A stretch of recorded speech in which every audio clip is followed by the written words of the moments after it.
జూబ్లీస్ bypoll election ఉంది. ఆ పరిస్థితి ఎలా ఉండబోతుంది ఇప్పుడు? 11వ తారీఖు ఎన్నికలు జరగబోతున్నాయి జూబ్లీహిల్స్కి.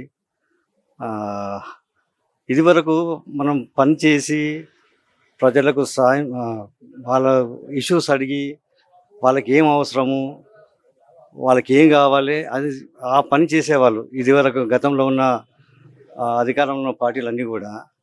ఇప్పుడు ఎట్లా అయినాయంటే కులాల వారీగా మతాల వారీగా విభజించకపోయి ఈ కాంగ్రెస్ టీఆర్ఎస్ రెండు కూడా మైనార్టీ ఓట్ల మీద ఆధారపడి ఒక పార్టీ అలయన్స్ అయిపోయి కేవలం పని మీద దృష్టి లేదు ఎవరికి. ముస్లిం మైనార్టీలు ఎవరికి వేస్తే వాళ్ళు గెలుస్తారని మాకేస్తారు అనే ఆలోచనలో ఉన్నారు.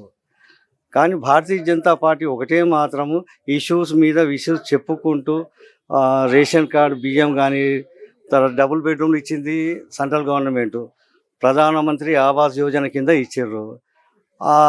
గతంలో ఉన్న టీఆర్ఎస్ గవర్నమెంట్ మేము ఇచ్చిన వాళ్ళు డంకా కొట్టుకున్నారు. ఇప్పుడున్న గవర్నమెంట్ మళ్ళీ రీవెరిఫికేషన్ ఇచ్చిన వాళ్ళకి మళ్ళీ లాక్కోనే ప్రయత్నంలో ఈ గవర్నమెంట్ ఉంది. హైడ్రా పేరు మీద కులగొట్టడం ఇరగొట్టడము ఇచ్చేది పోయి వాళ్ళు కట్టుకునేది కులగొట్టే కాడికి వచ్చింది. ఇలాంటి పార్టీలకు ప్రజలు ఒకసారి ఆలోచించుకోవాలి. ఇప్పుడు మన పిల్లల్ని ఏదైనా స్కూల్ వేద్దాము, చిన్న పిల్లలు ఉన్నారనుకోండి, మంచి స్కూల్ వెతికి ఫలానా స్కూల్ అయితే చదువు బాగుంటుంది, వాళ్ళ భవిష్యత్తు బాగుంటుందని మనం ఆ స్కూల్లో చేరుస్తాము. మన కూతురు ఉందనుకోండి, ఏదో మంచి ఇంటికి ఇచ్చి పెళ్లి చేద్దాము సుఖంగా ఉంటుంది అని. ఒక దేశాన్ని ఒక ఎమ్మెల్యే చేతిలో పెట్టాలనుకున్నప్పుడు ఆ వ్యక్తి ఎటువంటివాడు అయి ఉండాలి, మైండ్ సెటప్ ఎట్లుండాలి, ఇది ఒక్కసారి ప్రజలు ఆలోచించుకోవాలి. ఇవన్నీ పోయినాయి. సింపుల్, ఎవరు 100 రూపాయలు ఇస్తే వానికి కొట్టేయాలి, ఎవరు 500 ఇస్తే వానికి పెట్టాలి, ఎవరు సిరిప్ ఇస్తే వానికి పెట్టాలి, అక్కడికి వచ్చేసే పార్టీ. దయచేసి నేను చెప్పేది ప్రజలకు ఏంటంటే ఒక్కసారి ఆలోచించుకోండి. ఏ గవర్నమెంట్ చెప్పింది చేస్తుందా చేస్తలేదా ఆలోచించుకోండి. ప్రజలను రిక్వెస్ట్ చేస్తున్నాను. రెండు పార్టీలు కూడా మైనారిటీస్ ఓట్ల మీదనే ఆధారపడి ఉన్నాయి.